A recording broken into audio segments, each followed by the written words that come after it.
በየጠዋቱ በሆድ አካባቢ በውርጭ ምክንያት የሚወዱትን ልብስ ለመምረጥ በመቸገር እና በመስታወት ፊት በመቆም ጊዜያችሁን በማባከን ተስፋ ትቆርጣላችሁ። በራስ የመተማመን ስሜት ያጠፋዋል።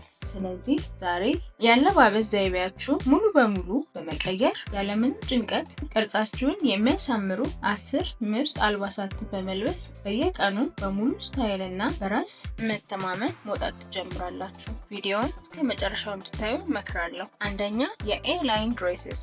ኤላይን ቀሚሶች ከትከሻ ወይም ከደረት ጀምረው ወደ ታች በሄዱ ቁጥር እንደ ኤ ፊደል ሰፋ ያሉ የሚወዱ ናቸው። ይህ ዲዛይን በሆድና በዳሌ አካባቢ ላይ ጨርቁ እንዳይጣበቅ ስለሚያደርግ የሆድን ቦርጭ ሙሉ በሙሉ ይሰውራል። በተጨማሪ ትኩረትን ወደ ላይኛው የሰውነት ክፍልና ወደ አንገት ስለሚስብ የሰውነት ቅርጽ በጣም ያማረና ተመጣጣኝ አድርጎ ያሳያል። ሁለተኛ፣ ወገባቸው ከፍ ያሉ ሱሪዎች ወይም ከእምብርት በላይ ከፍ ብለው የሚታሰሩ ሱሪዎች ወይም ጂንሶች የታችኛውን የሆድ ክፍል ሰብስበው ለመያዝ ይረዳሉ። በተለይ ጨርቃቸው ከር ያለ ወይም የመለጠጥ ባህሪ ያለው እንደ ሆድ ማሰሪያ ሼፕ ዌር በመሆን የሆድን አካባቢ ጠፍጣፋ አድርገው ያሳያሉ። አጭር ወገብ ያላቸው ሱሪዎች ሆድን ወደ ውጭ እንዲወጣ የሚያደርጉ በመሆናቸው ከፍ ያሉትን መምረጥ ተመራጭ ነው።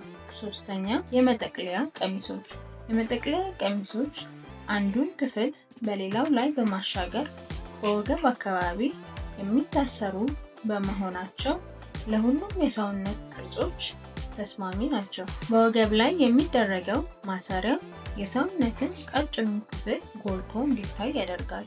በሆድ ላይ የሚወርደው የጨርቅ ጥፋት ደግሞ በለስላሳ ሁኔታ የሆድን ቦርጭ በመሸፈን ውብና ሴትነትን ያለውን እይታን ይፈጥራል። አራተኛ፣ የኤምፓየር ወገብ አልባሳት ወይም ኤምፓየር ዌስት ቶፕስ ኤንድ ድሬስስ።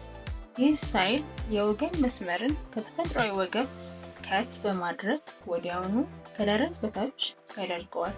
ከደረት መስመር በታች ያለው ጨርቅ ዘና ብሎና ሰፋ ብሎ ወደታች ስለሚወርድ በሆድ በወገብ እና በዳሌ አካባቢ ላይ ያለምንም አይነት ጥብቀትን አይፈጥርም። ይህም ሆድን ሙሉ በሙሉ በመሸፈን ረጅምና ቀጠን ያለ እይታን ይሰጣል። አምስተኛ፣ ረጅም ኪሞኖ እና ካርዲጋኖች። ከውስጥ በሚለበሱ ቀለል ያለ ቲሸርት ወይም ቀሚስ ላይ ረጅም ለቀቅ ያለ ኪሞኖ ወይም ካርዲጋን ሲጨመርበት በሁለቱም ጎን ቀጥተኛ የሆኑ መስመሮችን ይፈጥራል። ይህ የእይታ መስመር ሰውነትን ረጅምና ቀጠን አድርጎ የሚያሳይ ከመሆኑ በላይ የጎንና የፊት የሆድ ቦርጭን ይደብቃል። ስድስተኛ፣ የፔፕለም አልባሳት ጠበብ ብለው ከወገብ ጀምሮ እንደ ትንሽ ቀሚስ ሰፋ ብለው የሚወጡ ዲዛይን አላቸው። ይህ ሰፋ የሚለው ክፍል በትክክል ሆድ ላይ ስለሚያርፍ የሆድን ቅርጽ ሳያሳዩ ይሸፍነዋል። ወገብ እንዲኖሮት የሚያደርግ ኢሉዥን በመፍጠር ለቀን እና ለምሽት ፕሮግራሞች በጣም ያምራል። ሰባተኛ፣ ቶኒክ ቶፕስ። ቶኒኮች ከተለመዱት ቲሸርቶች ረዘም ብለው እስከ ጭን አጋማሽ የሚወርዱና ዘና ያሉ ልብሶች ናቸው።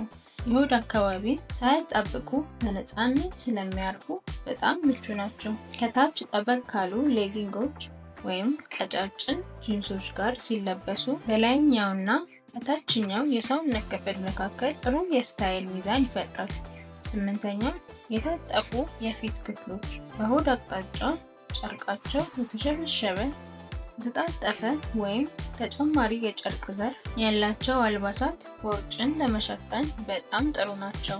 የጨርቁ ጥፋቶች የአይን ትኩረት በመበተን የሆድ ቅርጽ እንዳይታወቅ የአይን ውዥንብር ይፈጥራሉ። በመሆኑም ሆድ እንዳለ ሳይታወቅ የአልባሳቱ የተዋቡ አስመስለው ያሳያሉ። ዘጠነኛ፣ የደረት ክፍል አልባሳት ወይም ቪኔክ ቶፕስ። የአንገት ከፍታቸው በቪ ቅርጽ የተሰሩ አልባሳት የሰዎችን እይታ በሆድ አካባቢ አስወጥተው ወደ አንገት፣ ደረትና ፊት እንዲዞር ያደርጋሉ። ቪ ቅርጹ አንገትን ረጅም አድርጎ በማሳየት የሰውነትን በላይኛው ክፍል ክፍት እና ሰፊ ያስመስላል። ይህም በሙሉ የሰውነት እይታ ላይ ቀጠን የማለት ስሜት ይፈጥራል።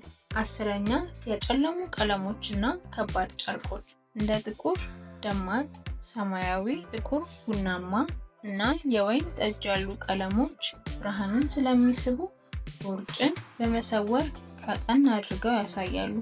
በተጨማሪም እንደ ጂንስ ከበድ ያሉ በደንብ ስትሬችድ የሆኑ ጨርቆች በሆድ ላይ ሳይጣበቁ የራሳቸውን ቅርጽ ይዘው ስለሚቆሙ የሰውነትን መስመር ያከናንባሉ። የዛሬው ቪዲዮዎችን ላይክ፣ ሼር በማድረግ እንዳትረሱ። ለበለጠ የውበት እና የቆዳ እንክብካቤ መረጃዎች ደግሞ ቻናሉን ፎሎ እና ሰብስክራይብ ያድርጉ። አመሰግናለሁ።